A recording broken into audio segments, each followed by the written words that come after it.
Bonjour mes chers auditeurs, c'est All India Radio Delhi. Aujourd'hui, nous sommes le 2 décembre 2020. Vous êtes à l'écoute du service français de All India Radio. Voici maintenant les informations présentées par Devika Sharma. Tout d'abord, les grands titres. Le taux de récupération de Covid-19 dans le pays atteint 94,03%. La tempête cyclonique Burevi devrait à nouveau traverser les côtes du sud du Tamil Nadu et apporter de fortes pluies dans l'État. L'Inde réussit le tir dans son nouveau missile de croisière supersonique, le BrahMos, en mode anti-navire. L'afflux d'investissements directs étrangers et d'investissements de portefeuille connaît un regain significatif en octobre et novembre.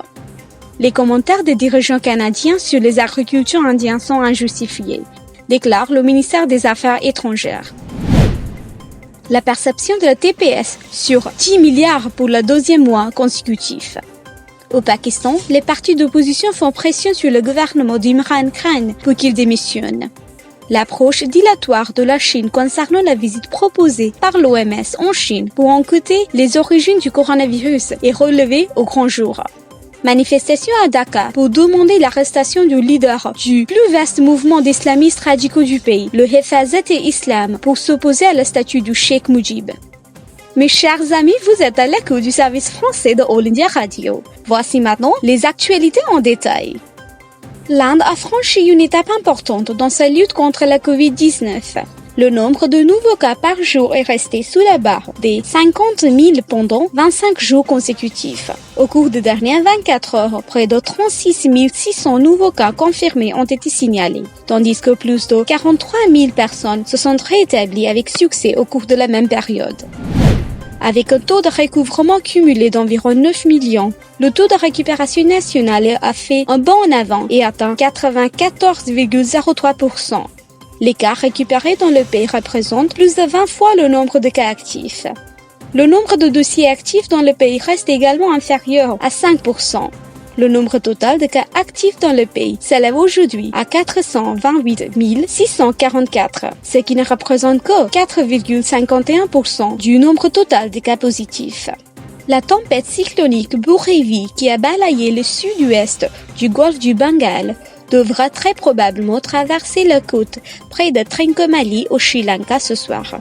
Le dernier bulletin par le service météorologique indien indique qu'elle devrait de nouveau traverser les côtes dans le sud du Tamil Nadu, entre Kanyakumari et Pambon, tôt le matin du 4 décembre. Le système météorologique a actuellement constaté qu'il se déplace vers le nord-ouest à une vitesse de 12 km par heure. L'œil du cyclone se retrouve à environ 300 km à l'est-sud-ouest de Trincomalee au Sri Lanka, à 530 km de Pambon près de Rameshwaram et à 700 km à l'est de Kanyakumari. Les districts de Kanyakumari, Trinulveli, Thoothukudi, Tenkasi, Ramanathapuram et Shivagangai devraient recevoir de fortes pluies à quelques endroits et des pluies extrêmement abondantes à des endroits isolés à partir d'aujourd'hui et demain. Les pêcheurs ont été priés de ne pas s'aventurer en mer pendant cette période. Le missile de croisière supersonique, le BrahMos, en mode anti-navire, a été testé avec succès mardi à 9h contre un navire désarmé. Le tir d'essai a été effectué par la marine indienne. Le missile a effectué des manœuvres très complexes et atteint le cible. Le ministère de la Défense a déclaré que le BrahMos est le missile de croisière supersonique développé conjointement par l'Organisation indienne de recherche et de développement pour la défense et la société russe NPOM dans le cadre d'une co-entreprise BrahMos Aerospace. Le missile s'est imposé comme un multiplicateur de force majeure sur les champs de bataille complexes des temps modernes, grâce à ses capacités impeccables de lutte contre les navires et d'attaque terrestre et à ses capacités multirôles et multiplateformes. Il a été déployé dans les 3 escadres de forces armées indiennes. Le premier lancement du BrahMos a eu lieu en 2001 et jusqu'à présent, de nombreux lancements ont été effectués à partir de divers navires, de lanceurs mobiles autonomes et d'avions, ce qui en fait une arme polyvalente. L'histoire de leur croissance indienne continue de s'étendre et est démontrée par l'afflux d'investissements directs étrangers et d'investissements de portefeuille et du marché des obligations du secteur privé. Ces tendances indiquent et soulignent la conviction des investisseurs dans la force et la résilience de l'économie indienne. Dans un communiqué, Le ministère des Finances a déclaré que les 2 derniers mois, octobre et novembre 2020, ont connu une reprise significative des flux d'investissement de portefeuilles étrangers. Cette reprise a été principalement due à l'afflux d'actions, ce qui a permis à l'Inde d'enregistrer le plus grand nombre d'entrées d'investissement de portefeuille jamais enregistrées en un mois. Au 28 novembre 2020, les entrées d'investissement de portefeuille s'élevaient à 627 820 millions de roupies. Sur ce montant, les entrées de capitaux se sont élevées à 603 580 millions de roupies, tandis que l'investissement de portefeuilles étrangers en dette et en hybride s'élevait à 24 240 millions de roupies. L'Inde a déclaré mardi que les commentaires des dirigeants canadiens concernant les agriculteurs en Inde sont injustifiés, en particulier lorsqu'ils concernent les affaires intérieures d'un pays démocratique. En réponse à une question des médias, le porte-parole du ministère des Affaires étrangères, M. Anurag Srivastava, a qualifié ce commentaire mal informé et mal fondu. Il a déclaré qu'il est préférable que les conversations diplomatiques ne soient pas déformées à des fins politiques. Le ministère des Finances a déclaré que les recettes de la taxe sur les produits et les services ont dépassé 10 milliards de roupies pour le 2e mois consécutif.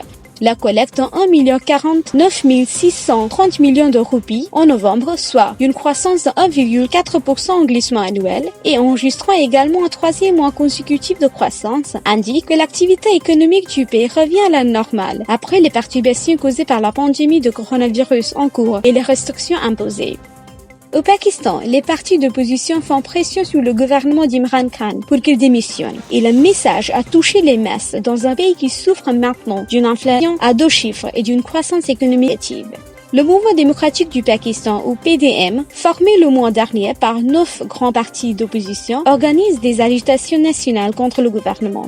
Sous la direction d'Imran Khan, le Pakistan a connu une censure croissante des médias et une répression de la dissidence, des critiques et de l'opposition.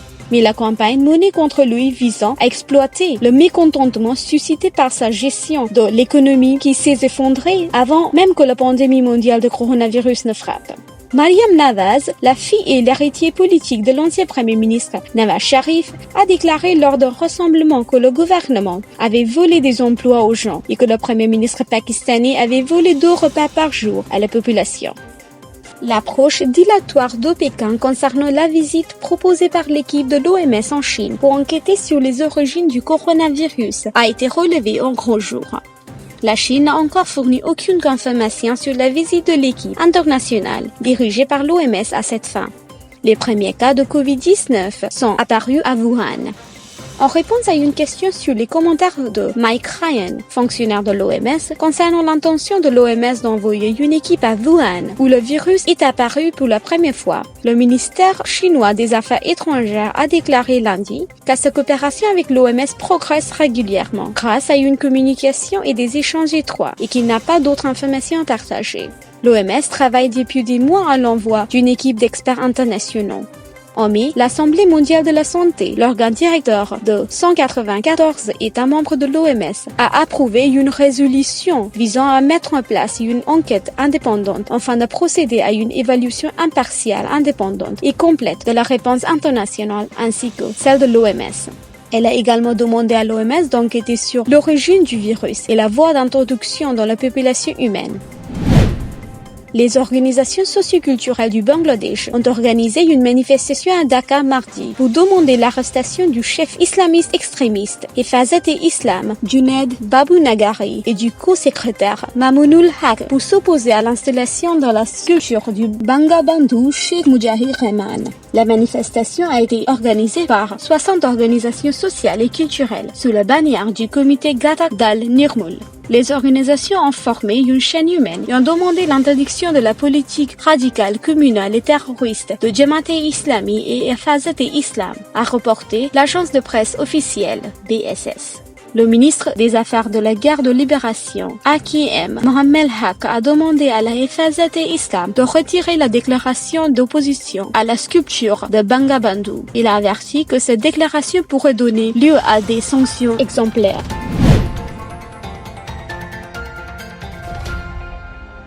C'était notre bulletin d'information. Mes chers auditeurs, ne quittez pas l'écoute du service français de All India Radio. Maintenant, nous vous présentons le commentaire sur un sujet d'actualité. Le commentaire d'aujourd'hui porte sur la première grande réunion de l'OCS, témoignant de sa confiance continue dans l'engagement multilatéral et sa coopération croissante avec l'Eurasie. L'Inde a accueilli cette semaine la 19e réunion du Conseil des chefs de gouvernement des États membres de l'Organisation de coopération de Shanghai.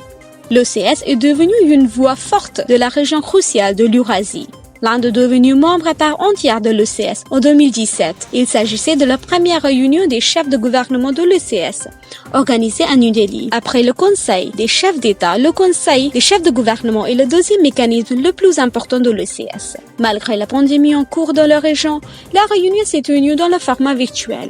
L'Inde a présidé le Conseil des chefs de gouvernement de l'OCS. La réunion était dirigée par M. Venkaiah Naidu, vice-président de l'Inde. La réunion était assistée par les délégations des États membres de l'OCS, à savoir le Kazakhstan, la Chine, la République kirghize, le Pakistan, la Russie, le Tadjikistan et l'Ouzbékistan.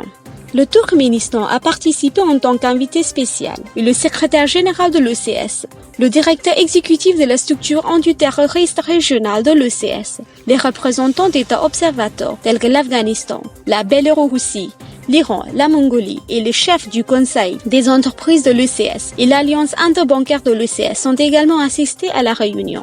L'objectif principal de la rencontre virtuelle était de relever les défis posés par la pandémie de coronavirus et son impact socio-économique. La coopération, en particulier dans le domaine de l'économie, a été soulignée par tous les participants. Tous les membres et participants de l'OCS ont évoqué la pandémie et son impact sur la région. Le vice-président indien, M. Naidu, a déclaré que l'Inde avait combattu courageusement la pandémie de la COVID-19. Des médicaments, des équipements médicaux ont été également fournis à plus de 150 pays, y compris des membres de l'OCS, malgré les contraintes logistiques. Il a déclaré que l'Inde jouera un rôle important dans la production et la fourniture de médicaments et de vaccins de qualité à faible coût. Un appel a été lancé pour réformer les institutions mondiales, y compris l'Organisation mondiale de la santé. Qualifiant la paix de condition préalable essentielle au progrès, le vice-président indien a déclaré que le défi le plus important de la région était le terrorisme, en particulier le terrorisme transfrontalier. Un combat collectif est nécessaire pour lutter contre ce fléau. Il a déclaré que les États utilisant le terrorisme en tant qu'instrument sont totalement contraires à l'esprit et aux idéaux de la charte de l'OCS. L'Inde considère que l'OCS est une plateforme importante pour accroître l'engagement avec l'Eurasie dans plusieurs domaines. Bien qu'elle soit géographiquement proche, les relations commerciales avec l'Asie centrale ont été inférieures à leur potentiel en raison du manque d'accès direct par voie routière dans la région. L'OCS peut être utile pour accroître la coopération économique. Un certain nombre de propositions ont été faites par l'Inde, comme la création d'un groupe de travail spécial sur les startups et l'innovation. Il a également été proposé d'accueillir chaque année le groupe de travail spécial sur les startups et l'innovation, ainsi que la tenue de Startup Forum de l'OCS. Une autre proposition consiste à créer un groupe d'experts sur la médecine traditionnelle dans le cadre de la réunion annuelle des ministres de la Santé de l'OCS. L'accent est continuellement mis sur le développement du secteur des micro, petites et moyennes entreprises, ou MPME. L'Inde est prête à partager ses meilleures pratiques dans ce secteur et propose de créer un centre OCS MPME numérique et d'organiser un bazar annuel OCS MPME. L'Inde a également organisé le tout premier consortium de groupes de réflexion économique de l'OCS. Le consortium a élaboré le plan d'action de Delhi, qui fournit une feuille de route pour la mise en œuvre du programme de coopération commerciale et économique multilatérale. Les membres de délégation ont appuyé l'adoption du plan d'action. En se concentrant sur le potentiel des jeunes, l'Inde a organisé le tout premier conclave des jeunes scientifiques de l'OCS et a proposé d'accueillir ce forum tous les 2 ans. Une exposition sur le patrimoine bouddhiste partagé des États membres de l'OCS en format virtuel a été inaugurée le 30 novembre. L'exposition a été organisée par le Musée national indien. En outre, 10 livres de littérature indienne régionale ont été traduits en russe et en chinois. Un festival de la gastronomie de l'OCS serait organisé en 2021 pour commémorer le 20e anniversaire de l'OCS. Lors de la réunion virtuelle, il a été souligné que l'Inde s'est engagée à participer de manière constructive à l'histoire de la croissance de l'OCS. Les membres de la délégation ont salué la présidence de l'Inde au Conseil des chefs de gouvernement. Le Kazakhstan est devenu le nouveau président de ce conseil.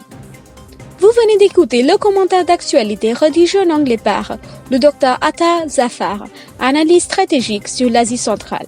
Le commentaire traduit par Savita Piteneja, responsable du service français de l'OSD chez All India Radio, et présenté par Devika Sharma. Mes chers amis, c'est All India Radio Delhi. Nous venons maintenant à la fin de notre programme d'actualité. Merci.